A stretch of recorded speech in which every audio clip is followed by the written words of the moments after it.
Hello and welcome to Tara IAS. Think IAS, think Tara. Myself Venkat Devarakonda, I'm your current affairs faculty. So ఈ రోజు నుంచి మీకోసం ఒక మంచి సిరీస్ని అయితే నేను ప్లాన్ చేశాను. ఈ సిరీస్ మొత్తాన్ని నేనే హ్యాండిల్ చేయబోతున్నాను.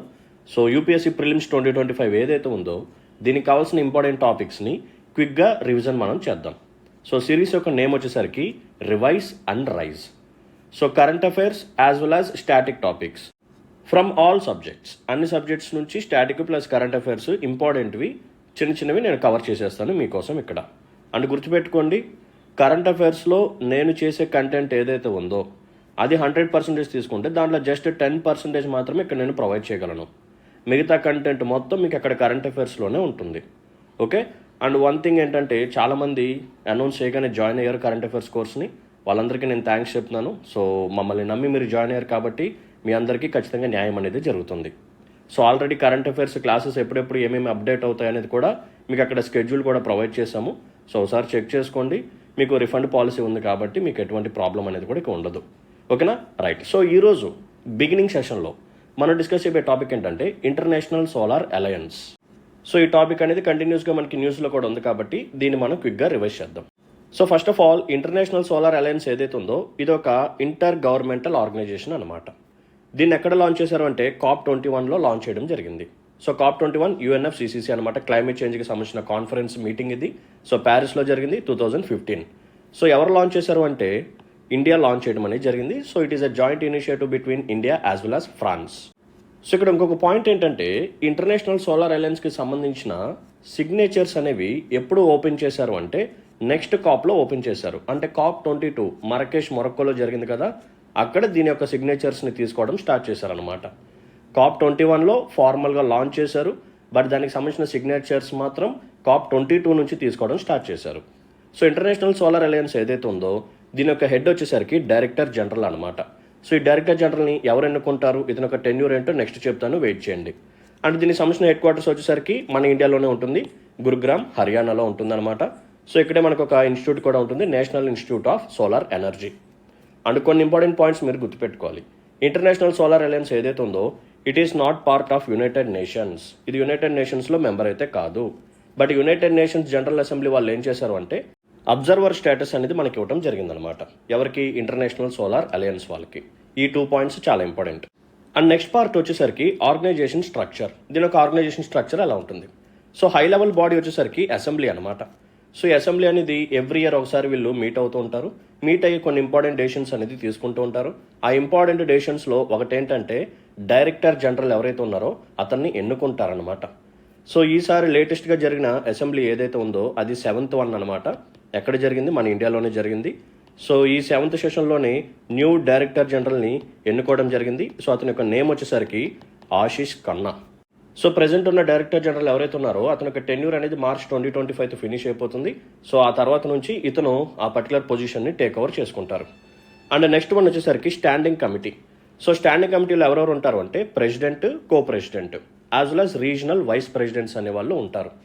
సో ప్రెసిడెంట్ ఎవరున్నారు ప్రెసిడెంట్, అండ్ కో ప్రెసిడెంట్ ఎవరున్నారు, అండ్ రీజనల్ వైస్ ప్రెసిడెంట్స్ ఎవరు, what are those member countries, అది కూడా ఇంపార్టెంట్. నెక్స్ట్ స్లైడ్లో చెప్తాను, వెయిట్ చేయండి. ఓకేనా? సో స్టాండింగ్ కమిటీ ఒకటి ఉంటుంది. నెక్స్ట్ 4 రీజనల్ కమిటీస్ ఉంటాయి అన్నమాట. సో ఏంటా రీజన్స్ అంటే ఆఫ్రికా అనేది ఒక రీజియన్, ఏషియా పెసిఫిక్ అనేది ఒక రీజియన్, లాటిన్ అమెరికా కరేబియన్ అనేది ఒక రీజియన్, యూరోపియన్ అండ్ అదర్స్ అనేది కూడా ఒక రీజియన్. ఇలా 4 రీజన్స్ ఉంటాయి. ఒక్కొక్క రీజియన్ నుంచి ఒక్కొక్క కమిటీ ఉంటుంది. అలా 4 కమిటీస్ ఉంటాయి అన్నమాట. సో స్టాండింగ్ కమిటీ ఒకటి, 4 రీజనల్ కమిటీస్. సో టోటల్గా 5 కమిటీస్ ఉంటాయి అన్నమాట ఇంటర్నేషనల్ సోలార్ అలయన్స్లో. అండ్ నెక్స్ట్ బాడీ వచ్చేసరికి సెక్రటేరియట్. సో సెక్రటేరియట్లో ఎవరుంటారు అంటే డైరెక్టర్ జనరల్ ఉంటారు. నేను ఇందాక మాట్లాడుకున్నాను కదా, అతనే ఉంటారు అనమాట. సో ఈ డైరెక్టర్ జనరల్ని ఎవరు ఎన్నుకుంటారు అంటే ఈ అసెంబ్లీనే ఎన్నుకుంటుందన్నమాట. So every year assembly session జరుగుతుందని చెప్పాను. సో రీసెంట్గా జరిగినది 7th అసెంబ్లీ సెషన్ అనమాట 2024లో. ఎక్కడ జరిగింది? మన ఇండియాలోనే జరిగిందనమాట. సో దీంట్లో న్యూ డైరెక్టర్ జనరల్ గారిని ఎన్నుకోవడం జరిగింది. అతని యొక్క నేమ్ వచ్చేసరికి ఆశిష్ ఖన్నా. అండ్ ఇతని యొక్క టెర్న్యూర్ వచ్చేసరికి 4 years అనమాట. ఇది కూడా ఇంపార్టెంట్, గుర్తుపెట్టుకోండి. ఫర్దర్గా సెషన్లో కలిపే ముందు ఒక స్మాల్ అనౌన్స్మెంట్. సో అందరికీ తెలిసిన విషయమే, కరెంట్ అఫైర్స్ ఎడ్జ్ కోర్స్ని మనం లాంచ్ చేయడం జరిగింది exclusively for UPSC prelims 2025. So ఎవరైతే సీరియస్ ఆస్పిరెంట్స్ ఉన్నారో సో ఇక్కడ లేట్ చేయమాకండి, ఈ కోర్సులో జాయిన్ అవ్వండి. ఆల్రెడీ చాలామంది స్టూడెంట్స్ జాయిన్ అయ్యారు, నెంబర్ ఆఫ్ మెసేజెస్ నాకు పర్సనల్గా పెట్టారు.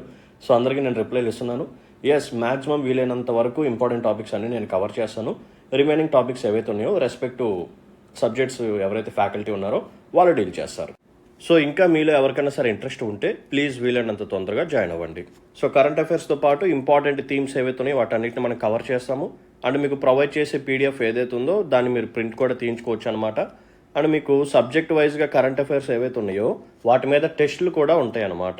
సో పాలిటీ మీద టెస్ట్ ఉంటుంది, హిస్టరీ మీద ఉంటుంది, ఎకానమీ మీద ఉంటుంది, సైన్స్ అండ్ టెక్నాలజీ మీద కూడా ఉంటుంది. అంటే మీరు జాయిన్ అయిన తర్వాత 15 days లోపు మీకు ఒకవేళ కోర్స్ కానీ నచ్చకపోతే 100% రిఫండ్ అనేది ఇచ్చేస్తాం. సో ఇటువంటి ఆఫర్ అనేది ఎవరు పెట్టరు, బట్ మేము పెడుతున్నాము అంటే మాకు అంత నమ్మకం ఉంది కాబట్టి. సో ప్రైస్ వచ్చేసరికి కేవలం 499 రూపీస్ మాత్రమే. సో ఈ నెంబర్కి కాంటాక్ట్ చేయండి, వీలైనంత తొందరగా జాయిన్ అవ్వండి. సో ఇప్పుడు ఒకసారి ఇంటర్నేషనల్ సోలార్ అలయన్స్ యొక్క గవర్నెన్స్ స్ట్రక్చర్ చూద్దాం. సో నేను ఏమని చెప్పాను, ప్రెసిడెంట్ ఉంటారు, కో ప్రెసిడెంట్ కూడా ఉంటారని చెప్పాను కదా. సో ప్రెసిడెంట్ వచ్చేసరికి ఇండియా అనమాట, కో ప్రెసిడెంట్ వచ్చేసరికి ఫ్రాన్స్ అనమాట.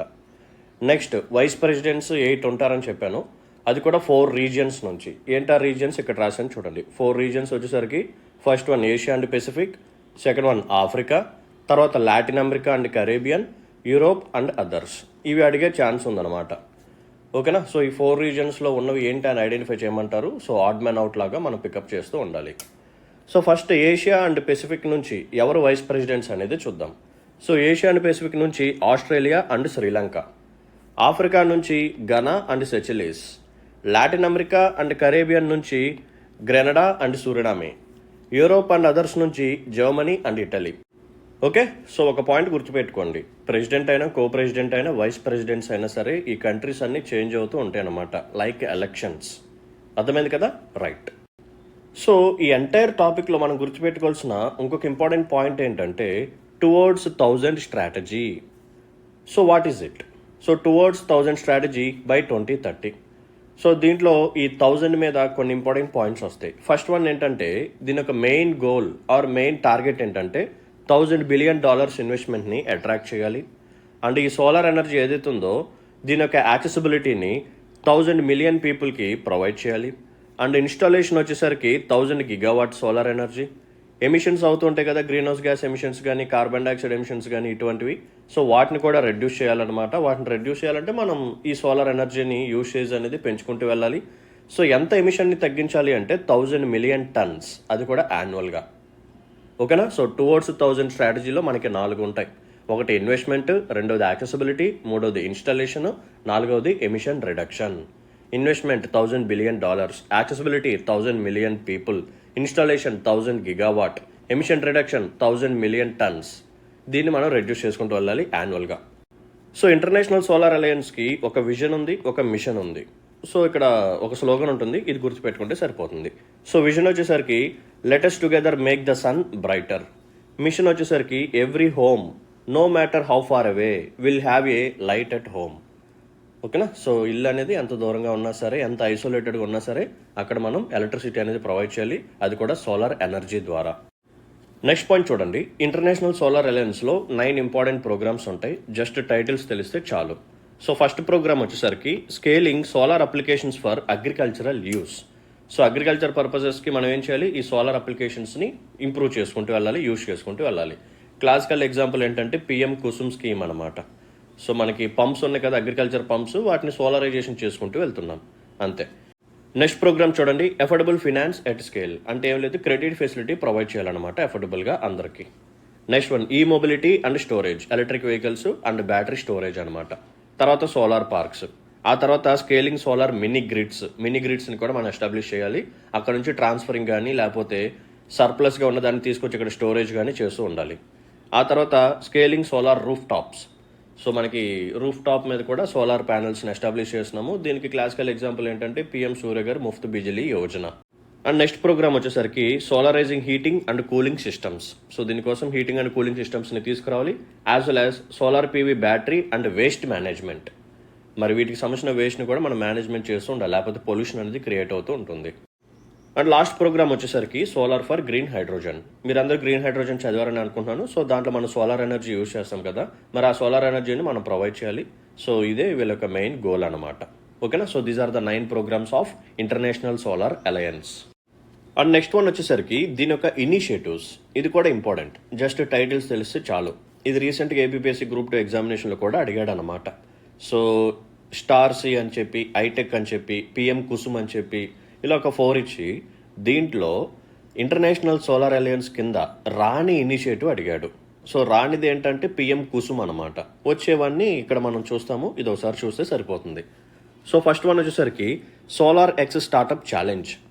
సో స్టార్టప్స్ ఉంటాయి కదా ఈ సోలార్ ఎనర్జీ మీద కానీ దీని యొక్క టెక్నాలజీ మీద. సో వాటికి మనం ఇన్సెంటివ్స్ని ప్రొవైడ్ చేయాలి, ప్రమోట్ చేస్తూ ఉండాలి. Next one star-C. So star-C అంటే ఏం లేదు, solar technology application resource centre. So solar technology ఏదైతే ఉందో దీని యొక్క ఇన్ఫ్రాస్ట్రక్చర్ని డెవలప్ చేయాలి. ఆ తర్వాత green hydrogen innovation centre. Next one international solar alliance cares, global solar facility, corporate advisory group. ఏం లేదమ్మా, బిజినెస్ పర్సన్స్ ఉంటారు కదా, సో వాళ్ళు ఏం చేస్తారంటే ఒక గ్రూప్లా ఫామ్ అవుతూ ఉంటారు. సో ఈ సోలార్ టెక్నాలజీని ఎలా ఇంప్లిమెంట్ చేస్తే బాగుంటుంది, ఇంకా దీని ఒక పొటెన్షియాలిటీ పెంచుకోవాలి అని చెప్పి ఈ ఇంటర్నేషనల్ సోలార్ అలయన్స్కి ఈ గ్రూప్ వాళ్ళు అడ్వైజెస్ ఇస్తూ ఉంటారనమాట. ఆ తర్వాత one sun one world one grid, అందరికీ తెలిసిన విషయమే. ఆ తర్వాత సోలార్ ఫర్ షీ, అంటే ఈ సోలార్ ఎనర్జీ ద్వారా ఉమెన్ ఎంపవర్మెంట్ అనేది జరగాలి. ముఖ్యంగా సస్టైనబుల్ డెవలప్మెంట్ గోల్స్ ఏవైతే ఉన్నాయో వాటిని ఇంప్రూవ్ చేసుకుంటూ వెళ్ళాలి. Women related sustainable development goals, ముఖ్యంగా SDG 1, 3, 4, 5, 6, 7, 13. ఓకే, సో వీటిని ఇంప్రూవ్ చేయాలి బై యూజింగ్ సోలార్ ఎనర్జీ.